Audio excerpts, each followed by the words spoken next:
Morning class 8 शुरू करते हैं आज का क्लास। आज हम लोग डिस्कस करेंगे वुमेन कास्ट एंड रिफॉर्म से चैप्टर, उसमें से डिस्कस करेंगे सब topic the fight against untouchability. तो हम लोग का आज का टॉपिक रहेगा फाइट अगेंस्ट अनटचेबिलिटी।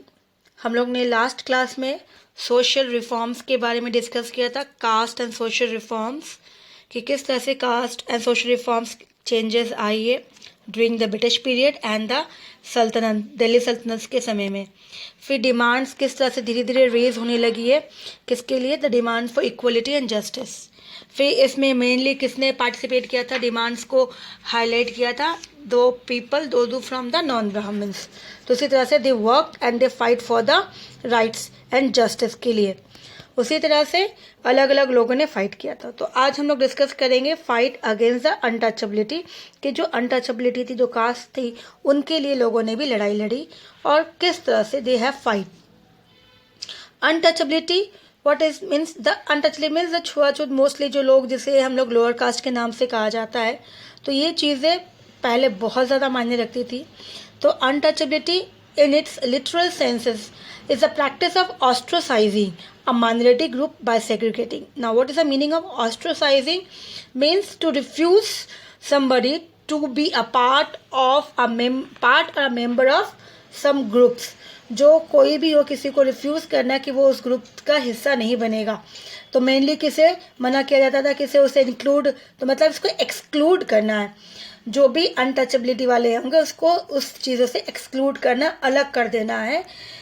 और ये बाय सेग्रीगेटिंग, अलग कैसे करेंगे, बाय सेग्रीगेटिंग मीन सेपरेट, कि हमें इसे अलग कर दिया है। मेन स्ट्रीम में जो भी है, बहुत सारी चीज़ें हैं जो अपनी कस्टम्स होते हैं, सोसाइटीज़ के अंदर रूल्स एंड रेगुलेशंस होती है, उन सब चीज़ों से उनको अलग कर दिया गया, सेपरेट, उसे एकदम रिफ्यूज़ कर दिया कि वो उसको अलाउ नहीं किया जाएगा, उस सब चीज़ों में वो पार्टिसिपेट करेंगे।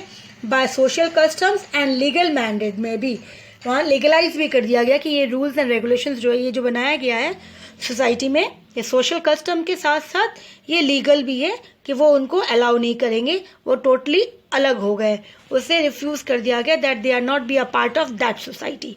तो ये हो गया। तो इसी तरह से ये चीज़ें जो थी उस समय बहुत ज़्यादा था मायने। And the people they fight to remove this untouchability. तो लोगों ने बहुत मेहनत की इस अनटचेबिलिटी को रिमूव करने में। उनमें से एक थे भीमराव अंबेडकर, उन्होंने बहुत हार्ड वर्क किया उनके लिए।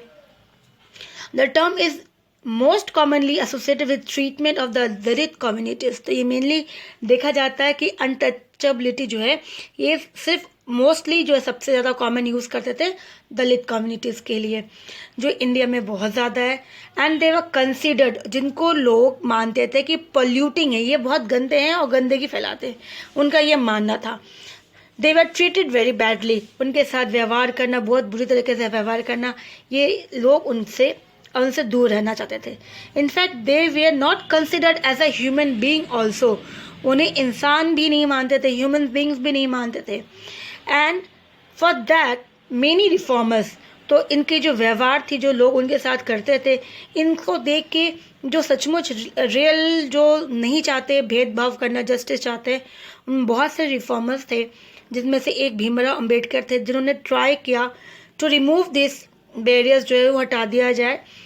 And he try to promote education to untouchability, कि इनको कैसे अच्छा कर सकते, कैसे उनको मेन स्ट्रीम में ला सकते, ओनली थ्रू एजुकेशंस, कि उनको एजुकेट करना बहुत ज़रूरी है, उनको एजुकेट करना है, तभी उनको समझ में आएगा, तभी उन जो कास्ट है उन्हें उसको आगे ला सकते, अपलिफ्ट कर सकते हैं। So his first organize attempt was his establishment of the central institutions Bahishkrit Hitgrahi सभा। तो इनका सबसे पहला योगदान जो उन्होंने ऑर्गेनाइज किया था इस कास्ट को आगे लाने के लिए, वो था सेंट्रल इंस्टीट्यूट, जो एक ऑर्गेनाइजेशन बनाया गया था, बहिष्कृत हितग्राही सभा, जहाँ पे प्रमोट करना था एजुकेशंस को लेके, उनके सोशल इकोनॉमिक इम्प्रूवमेंट को लेके, ताकि वो जो लोग उनको आउटकास्ट मानते हैं उसे, और बाद में धीरे धीरे फिर उन्हें नाम दिया गया, B.R. अम्बेडकर ने ही नाम दिया था उन्हें ऐसे, डिप्रेस्ड क्लास। तो ये नाम किसने दिया था, B.R. अम्बेडकर ने ही उनको दिया था। So for the defence of Dalit rights, तो उन्होंने उनसे लड़ने के लिए, उनकी लड़ाई के लिए उन्होंने स्टार्ट किया, इसको डिवाइड किया पीरियोडिकली 5, तो he started 5 periodicals. Mooknayak the leader of the ड्रम, फिर Bahishkrit Bharat, then Samata that was equality, Janata that was peoples, and the Prabuddha Bharat, enlightenment India, उनको ताकि, और ये कब होगा, जब उनको थोड़ा सा एजुकेट किया जाएगा, उनको नॉलेज दिया जाएगा और सोशल इकोनॉमिक स्टेटस में थोड़ा सा इम्प्रूव करेंगे, तो धीरे धीरे ये जो कास्ट है, आउटकास्ट जिसको मोस्टली लोग कर रहे थे, ये अपने आप में बहुत कुछ डेवलप कर सकती है. So by 1927, Ambedkar has decided to launch active movement against untouchability. तो उसमें 1927 के बाद अम्बेडकर ने ये ऑर्गेनाइजेशन जो बनाया, उन्होंने 5 ब्रेकआउट किया अलग अलग स्टेप में. फिर उन्होंने एक मूवमेंट जो मोस्टली बहुत इंपॉर्टेंट था लोगों को जागरूक करना, और वो था मूवमेंट के थ्रू, तो उन्होंने एक्टिव मूवमेंट भी शुरुआत कर दी. He began with public movement and marched to open up drinking water's resources. तो साथ साथ उन्होंने जब मूवमेंट शुरू किया, पब्लिक मूवमेंट के साथ मार्च किया, तो इनका सबसे पहले इंपॉर्टेंट डिमांड था कि वो जो पीने का पानी होता है वो सभी के लिए होना चाहिए, रिसोर्सेज है. तो इस तरह से उन्होंने शुरुआत की कि वो सभी, वो जो ड्रिंकिंग वाटर्स है, ये should be available to everyone. तो इसी तरह से पहला स्टेप था. फिर उन्होंने स्टार्ट किया to enter into the temples, कि ये कास्ट को, अनटचेबिलिटी को, जिस तरह से सेम वाटर, ड्रिंकिंग वाटर उनको नहीं मिलता था, तो उस तरह से उनके लिए लड़ा. फिर टेम्पल्स में अलाउड नहीं था कि वो टेम्पल्स में जाएंगे, and they do the that was पूजा करेंगे, ये सब चीज़ें उनके लिए नहीं थी, तो इनके लिए लड़ाई लड़ा. सेकेंड, कि उनको राइट्स होना चाहिए that they should entered into the temple. उसके बाद ही लेड अ सत्याग्रह भी शुरुआत की इन महाद में, and for that to draw water from the main water tank of the town, कि जहाँ से सभी लोग पानी लेते हैं वाटर टैंक, वहीं से ये लोग भी जाके पानी लेके आएंगे. So that was a satyagraha, he was started in Mahad. तो इसी तरह से B.R. अम्बेडकर ने बहुत ज़्यादा लड़ाई लड़ी इनकी, ताकि इनकी दशा जो है, इनकी कंडीशन जो है सुधार हो. अब जो बाय एक्ट जो कहा गया था, that was called by social customs के साथ साथ, एंड बाय लीगलाइज जो कहा गया था, तो लीगलाइज जो पनिशमेंट थी कि अगर ये फॉलो नहीं करेंगे they will be get punishment. So the punishment prescribed in the Untouchability Offence Act 1955 के according, the following practice could be understood to have been associated with untouchability in India. सबसे पहले prohibitions from eating with other members, कि उनको दूसरे members के साथ नहीं खाएंगे, दूसरे कास्ट के साथ बैठ के खाना नहीं खाएंगे. फिर prohibitions of separate cups in village tea stalls, की अगर जो टी स्टॉल्स है वहाँ पर, तो इन लोगों के लिए अलग कप होना चाहिए. फिर separate sitting arrangement and utensils, restaurants and hotels में अगर वो जाते हैं तो इनके लिए यूटेंसिल्स और सिटिंग अरेंजमेंट भी अलग होना चाहिए. फिर सेग्रीगेशंस का मतलब होता है अलग करना, डिफरेंट करना. तो in seating and food arrangement at village function and festivals, की कोई फंक्शंस होता है या फेस्टिवल्स होता है तो वहाँ पर भी इनकी सीटिंग होनी चाहिए अलग, और फूडिंग भी अरेंजमेंट अलग होना चाहिए. फिर prohibition from entering places of worship, तो वर्शिप में भी वो नहीं जाएंगे, उनको एंटर करना मना है.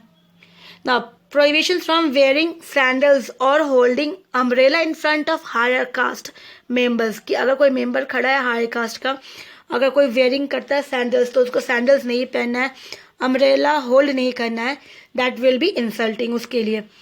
फिर आता है prohibition from entering into other caste home, किसी दूसरे कास्ट के घर पे नहीं जाना है. Prohibition from using common village path, कि जो पाथ है सभी के लिए, उस पाथ से उन्हें नहीं गुजरना, उनको अलग पाथ दिया जाएगा, रास्ता दिया जाएगा. फिर separate burial and cremation ground, जहाँ पे मृत्यु के बाद जो भी अंतिम क्रियाक्रम किया जाता है उनके लिए भी अलग ग्राउंड होना चाहिए उनका. ना प्रोहिबिशन फ्रॉम एसेसिंग कॉमन या पब्लिक प्रॉपर्टीज रिसोर्सेज जो भी होता है वो उनमें नहीं जाएंगे, जैसे वेल है, पॉन्ड है पानी के लिए, या फिर टेम्पल्स, वहाँ वो नहीं जाएंगे, वो उनके लिए नहीं होगा ऐसे. फिर सेग्रीगेशन, सेपरेट क्या बनाया गया, sitting area for children in schools, अगर स्कूल जाएंगे तो उन बच्चों का अलग सिटिंग अरेंजमेंट होना चाहिए. The social boycotts by other caste for refusing to perform their duties, अगर वो दूसरे के लिए, दूसरे कास्ट के लिए कुछ भी काम नहीं करेंगे, देन ऑल्सो सोशल बाइकआउट्स हो जाएगा. कि दूसरे कास्ट का जो भी वो काम करते हैं वो अगर मना करते हैं तो उसमें भी उनको सोशल बाइकआउट्स कर देंगे, समाज से निकाल दिया जाएगा. तो इतने सभी चीज़ें जो थी देखा गया कि इनका वो एक्ट के अकॉर्डिंग था, दैट वाज लीगलाइज था, जिसे बाद में हमारे गवर्नमेंट ने ये सब चीज़ें रिमूव कर दिया गया। अगर कोई अनटचेबिलिटी अभी फॉलो किया जाता है, the person will be punished, तो उनको पनिश किया जाएगा। उसी जैसा एक बुक भी लिखा गया था उनके बारे में, गुलामगिरी, और ये लिखा गया था, गुलामगिरी लिखा था ज्योतिबा फुले ने। तो ज्योतिबा फुले वो खुद एक दलित हैं, वो खुद, उन्हें पता है कि कितनी प्रॉब्लम्स होती है, तो इन्होंने बुक लिखी थी जिसका नाम रखा था Gulamgiri. So one of the most vocal among the low caste leader was Jyotiba Phule. तो जिन्होंने इनके लिए लड़ाई लड़ा था, जो उनके लिए लड़ रहे थे, उनमें से एक ज्योतिबा फुले भी थे, लोअर कास्ट से बिलोंग करने वाले, और उनके लिए लड़ने के लिए भी। इनका जन्म जो हुआ था 1827 में हुआ था, एंड ही स्टडीड, इनका सौभाग्य था कि इन्होंने, इनकी पढ़ाई हुई थी, and that was also in Christian missionaries में। On growing up he developed his own idea about the injustice of caste society. तो जब ये बड़े हुए धीरे धीरे अपने समाज में कि लोअर कास्ट के साथ कितना ज़्यादा अनजस्टिस होता है, तो उनको ये चीज़ें समझ में आई कि हमें बाकी लोगों के लिए जो हो रहा है अनजस्टिस, उसके लिए हमें लड़ना है। So he set to attack the brahmins. तो जब इन्होंने, क्योंकि इनकी नॉलेज, इन्होंने नॉलेज ली, इन्होंने पढ़ाई किया सब कुछ, सो ही नो एवरीथिंग्स, तो उस तरह से इन्होंने जो ब्राह्मण्स जो बार बार क्लेम करते हैं कि वो अपर कास्ट के सुपीरियर है, तो इन्होंने ब्राह्मण्स के ऊपर शुरुआत कर दिया क्लेम करना, अटैक करना, कि जिस तरह से ब्राह्मण बताते हैं कि वो सुपीरियर है सभी से, क्योंकि वो आर्यंस है।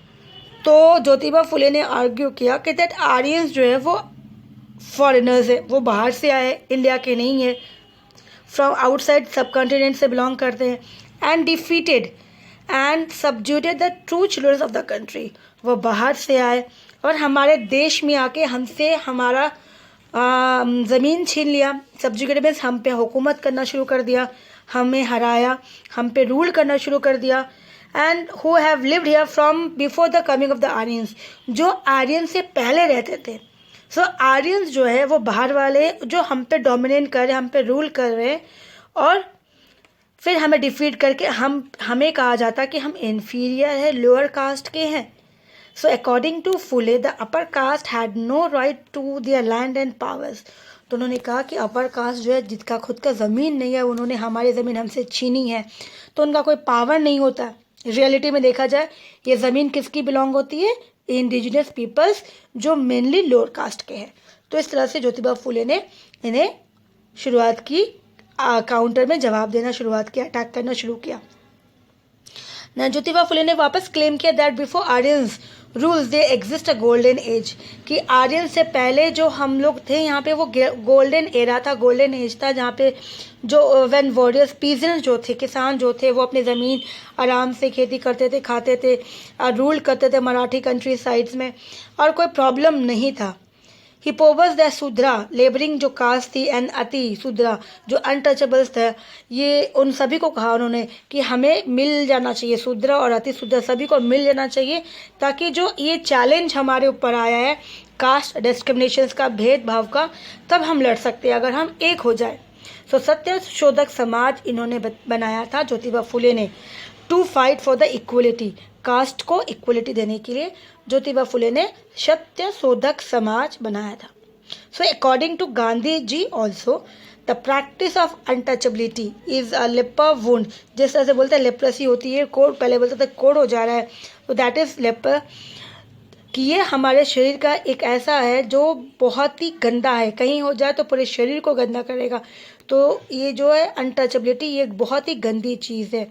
तो उन्होंने इस चीज़ों पे बहुत ज़्यादा दैट वाज क्रिटिसाइज किया, even regarded it as the hatefullest expression of caste, कि ये बहुत ही गंदा है, ये ऐसे होना ही नहीं चाहिए।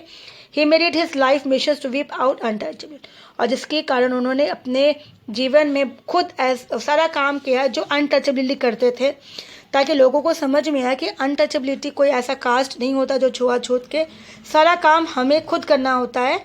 तो ये काम, और इस तरह से लोगों को समझ में आया कि ये चीज़ें नहीं है, समाज में सभी लोग बराबर हैं, और उन्होंने उनको नाम भी दिया था हरिजन करके। सो ये मेड इट लाइफ मिशंस, कि अनटचेबिलिटी ये चीज़ें हम समाज से अपने पूरा हटा देंगे, और उनको upliftment uplift the depressed and जो डाउन ट्रोडन पीपल्स है उनकी भलाई के लिए उन्हें और अच्छा किया जाए उन्हें। तो इसी तरह से ही एड्रेस वेरियस पब्लिक मीटिंग्स, उन्होंने बहुत सारे पब्लिक मीटिंग्स लिया। प्रोपोजिंग डॉक्ट्रिन ऑफ हरिजन वेलफेयर के जिस तरह से उन्होंने नाम दिया हरिजन, अनटचेबिलिटी को उन्होंने नाम दिया था हरिजन, कहा था ये जो है भगवान के बच्चे हैं, तो इसी तरह से हरिजन।